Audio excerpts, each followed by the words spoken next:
Beautiful people, it's me, Pamela, on my YouTube. Cho, no, what's the T? Siyahlaziya. Guys, let's just unpack on Indabaga, Timothy Omotoso, and a bit of Zanzu. Like, it's the stories that we know, the highlights of them, what has been going on. So, the Minister of Justice, guys, was very unhappy about the decision that Emma Skuman, a judge, they made a ruling on Omotoso's case. There was a stage where she said, "Vele Emma Skumani akho evidence vele."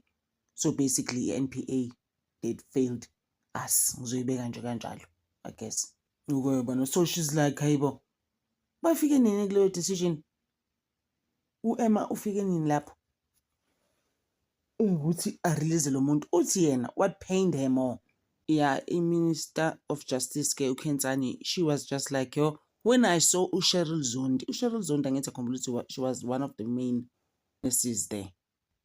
When I saw her crying after the ruling, I was just like, it is nothing like this. And you know what's crazy? Most of these young ladies that came to testify there, it's not an easy process to do that. And you must look at things like, they can't all be lying. So many people, and you're coming with this guy, actually had about 63 counts.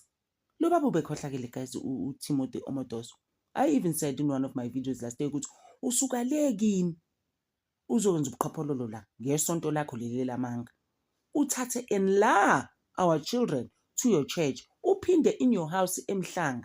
Ubiza ingane bathi phela ubiza ingane akhumule aveze into yakhe. Abeyathi ingane futhi azithinte. And ezinye bathi beyifaka le into yakhe le inganeni. Ubekhohlakele lo baba guys.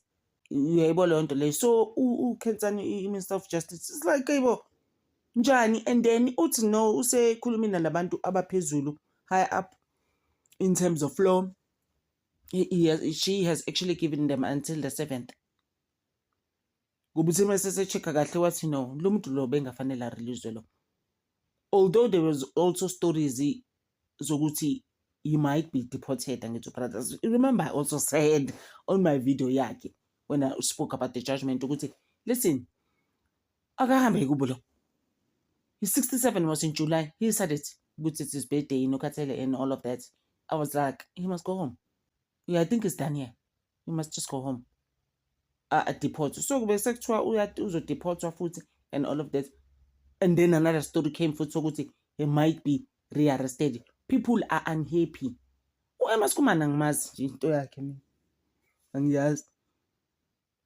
And the fine Mhlambi King might have been with the NPA as ama investigations about they didn't have proper things, like they saying as there was a WhatsApp group at some stage befakumoya these young ladies need this is what we must say court, this is what we must say. But that's not the whole point, which means it's in this pandemic that we have here lokuzana yokuhlukunyezwa kwabantu besifazane, it's not gonna stop because it's like almost so Omotoso futhi bavela ngaphandle, they can do whatever they want. Mina ngifuthi ngi-South African, what are you gonna do to me? Gigi ungenze next. Uyayizwa manje. Sishiyeka Omotoso, sidlulele eZanzu. Abantu baseZanzu, the one guy owayebanjiwe useyaphika manje. Kezi kanjani when videos circulating zakho wenza izinto that are not right, unspeakable things engakwazi nokuyikhuluma la ku YouTube that they were doing to people bedlala ngama clients. Basically, I'm gonna put it this way this time. The Zanzu bebenza izinto bese kuba uPablo ke naye ke nama-video kusathule kuPablo asimazi ukuthi washonaphi ngoba vele is in hiding uPablo ngoba bayamfuna, and apparently he was told ukuthi wena la sokuthola khona you will see us, uzosibona kahle ke. uPablo uthi yena he had videos, he still has more videos to show ukuthi babe benzana abantu eZanzu, bebahlukumeza bebenza izinto inhumane things nje, into engeke ukayibo ufila nje ukuthi which other human ungamenza into enjalo, but wena uyakwazi ukwenza leyo nto ebantwini. Mese futhi kuzoba ama-Ethiopians, akhumbula ama-Ethiopians awu-50 abaleka in some house in Lombard East, and enye eyenzekele in Jan, it was ngapha almost la eGlen Hazel. It's almost the same areas. Beautiful houses, big houses, bahlala kuzona, babafake lapho, babanika amabhakede, kusho ukuthi HT phela leyo. There's another problem that we are having in South Africa. Kufanele lezo zinto kanjalo zibukwe, zigadwe. Enicabanga ukuthi umuntu oso guys ubebanjelwe into ezinkulu kanjani? Big things. Uvele nje urelease wena after 8 years. Kuthiwa hayi nophuma ke manje. So ngisabuyela la endabeni nase the Ethiopians, laba bantu they can't even speak English at all. Like there's nothing that they were saying there. They were just standing there in those docks, as I say, a court. And the balogue belethwa ngama groups. Other ones are appearing today. The rest are appearing end of the month. About 15 yesterday on Thursday. Abanye they appeared last week Thursday. They're not telling us exactly ukuthi ubani is syndicate. It's a big syndicate.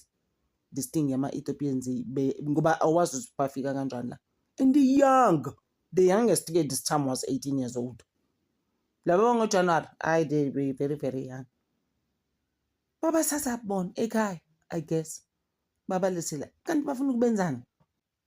Oh guys, ezinye izinto they just too scary. You ask yourself ukuthi safika nje la. You will never hear of such about at least 20 years ago.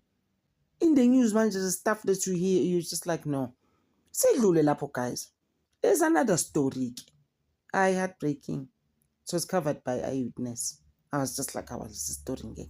The same as Katwek. It's this time it's a boy una 6. Eskoleni bamenza izinto. Ugrandmother ibo alubele embona umntwana ukuthi umntwana akekho right. Endlini nje umntwana unhappy akabi right. And apparently he has another brother who is 5.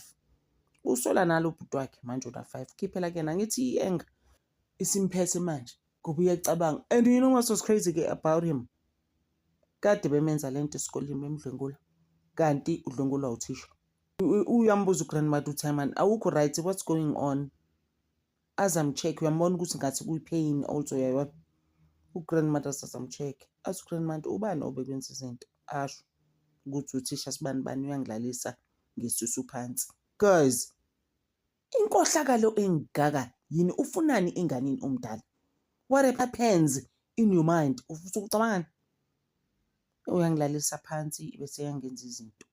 Ayukho kangana ayicheck athola ukuthi ingane ayikho right, athatha isika dokotela. Udokotela athi hayi akuqala. Imagine, just imagine guys, ugogo abuye nengane ekhaya, ingane nje ayisekho right, umuntu nje unhappy.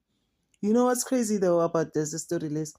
It also happened in Matatiele. Ngichazeleni ngempela guys kwenzakala. What's going on?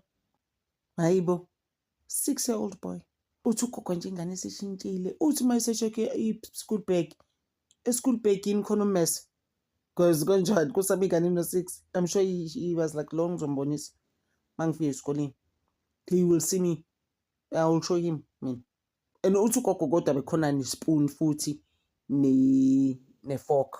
Uthi ugogo ngithi kodwa ngosami kwenza what's going on with umntanami? Because abona koMatatiyele also. I just guess like how it happens vele in every other region. Abantu bahamba bayosebenza kude omama. I guess the mother maybe works far. And then she comes back. Ugogo yena selenengane. Guys, hayibo akukho right. Usewaboshwa ke kodwa ke ubrothers. It turns out lo wenza lento ingane is being arrested. And I wanna follow this case ukuthi izophile lapho. Njengoba ngifuna ukubona noCwecwe eyithola ijustice. And uma kaCwecwe has been supported, although one of the men was just saying izolo ukuthi ubaba kaCwecwe yena wani ngamsupport. Manje uDr Khehlelezi nomngane wakho omunye ade hleli nayo inyanga sebeqhamuka nezitori zokuthi hamba isigodlweni bheka bathi akabheke nobaba kaCwecwe. Guys, I don't even think this thing happened when the parents were at home. The parents were not at home. Ingane yayisesikoleni and bathi ingane iyasho ukuthi yazima there's something kwavele kwashithayi ngalizwa nuka emva kwalokho ngakhathala. Guys, now we're just waiting for the principal to take the DNA. Are we not tired by now? Njoba sekuthiwa ke manje nobaba kaCwecwe and the people were just saying ukuthi like I'm saying one person that I was listening to was just saying ukuthi ubaba kaCwecwe akasabala sekulokubala uma ngakhona. I'm like, at the end of the day, is the madam was that went to social media and told us that they didn't really. Not because we're not giving him attention. We are. Mina did mention that they ukuthi ba amaphoyisa bobawu-2 but they feel helpless. So uyabona guys ukuthi kodwa izwe la silabona kanjani. Akukhuzwani akekho thi no. Bese kuba another guy futhi naye bathi ubulala ingane yakhe eneviki. Waqala wayidlwengula kuqala. Wathi bikhala kakhulu bese ngikhathele. Usentence 2 life sentences. Bathi wala eJohannesburg ngiqala ngosizwa le story. 2 life sentences. Ukhohlakele kangakanani wena ubaba onjani wena? UNkulunkulu ukunikeza izingane wena uzenza izinto. Don't say ingane. Wenza all sorts of things ey'nganeni. What are you even doing? Ubuze ukuthi umuntu usuke sengenelele yini? Yo. Kune-rehabilitation center in Protea in Soweto. Kukhona nje mostly like teenagers there. Mhlawumbe behlushwa iwunga bamsabamise lapho. So the community is concerned ukuthi hayibo kwenza i-rehabilitation center njani babopha ingane ngamaketango there with chains ey'nyaweni both the hayibo even the guy who works there was even justifying it. I was like hayi bra lakho ukhuluma ngani ethi no it's not like that abanye they can't control themselves or abekho right bazozibalimaza abanye so siyababopha. I'm like there's nothing like this, please stop. I-rehabilitation center bayibuze i-community ukuthi ayivalwe ngesize sikwazi, can we close down now, uyathatha ndabantu abahlala i-rehabilitation center they were given interviews babuza ukuthi okay so nje ukuhlala lana hayi ngangidla idakamizwa neyobisi base bengiletha la sengingcono. It's almost like a church. Omunye ubaba was like no actually thina sesikhathele cause bacula from ekuseni ntambama emini nantambama nasebusuku bacula the whole night like we are like it's gonna close down like you can tell. I'm just like finding mhlambe ke 30% it was actually helping the community because what happens is that awuhlushwa mhlambe iyobisi neyidakamizwa la things like that they bring you here uyabona bese bekulethile lana ke lethweni ke you get to be rehabilitated, right? Omunye uyasho ukuthi no mina vele ngangibhema iwunga I'm so much better. Hey, since I've been here we do a lot of things, we are taught a lot of things, we are trained on your life skills basically, and mina ngihappy because they needed to interview them angathi ba right ke but laba babasho ngama-chain guys uyababona basebenza baphethe ama-wheelbarrows babhizi bayalatha iy'tini bayaklina khona la esontweni umuntu ohamba ngama-chains. So the guy wakhona was still saying ukuthi he was trying to justify it ukuthi but they can walk around in those chains. I'm like bro what are you even saying? Athi they can walk around nje, there's nothing wrong with those chains, it's just njengoba ngisho ukuthi abanye ngempela nathi asikwazi ubakhontrol sibafaka ama-chains hayibo. I was like ngeke guys, I've never seen a center like this in my life. So leya center mangavalangwa by this weekend by the community hayi iyisonto type of thing. I'm like hayibo guys, hey, some things out there. Okay guys, let me just add about the center but also it's not licensed, so there's a problem there, it's gonna be closed down guys. Another case futhi eMidrand babathwelile neyidakamizwa baya neyobisi bayasho ukuthi no ama-Nigerians vele into zabo lezi abadume ngazo because like I said on my other video ukuthi those people don't work. Wakwambona nje sebenza mhlambe call center or sebenza phi for that matter abasebenzi, some of them bami emgwaqeni umuntu ame the whole day umele ini lapho usho ukuthi wena uyadayisa phela wenza izinto. So they've been keeping tabs on them bebalandelele beba-check-a for the past 2 months ngapha eMidrand batholakeleke neyidakamizwa. They were worth 100,000 those dakamizwa zabo abathwele nazo, but they coming for abanye ngapha eHillbrow. They also going to so but banama-sports manje they know nabo apparently banabantu baba ngithi labantu. He was saying the guy from SAPS ukuthi the spokesperson at the time there in Midrand ukuthi nago Soweto nago the places that they going to do next is Soweto, Hillbrow and Kensington. Babathwelile 3 were arrested there on the spot. So he was explaining one of the dakamizwas there is yobisi esiyi-1 ukuthi how does it work. Isikhombisa zona there uthi hayi one of the COBCs, how it works is that you can pass out for 72 hours. Guys, got tangos. Usatani out there is just too much. That is why they do stuff to people. Uzobe u pass out for 72 hours. Khona izinto abazokwenza zona bayakurobha or bakwenze noma yini. It's scary, guys. This was our last story, guys, for now, because it was just highlights of everything that is going on. I'm going to try and cover some more later, especially Usenzo Mayo no Joshlin. Suzumancane, guys. Lapo, thank you so much, guys. I appreciate you. Intanda over. Thank you.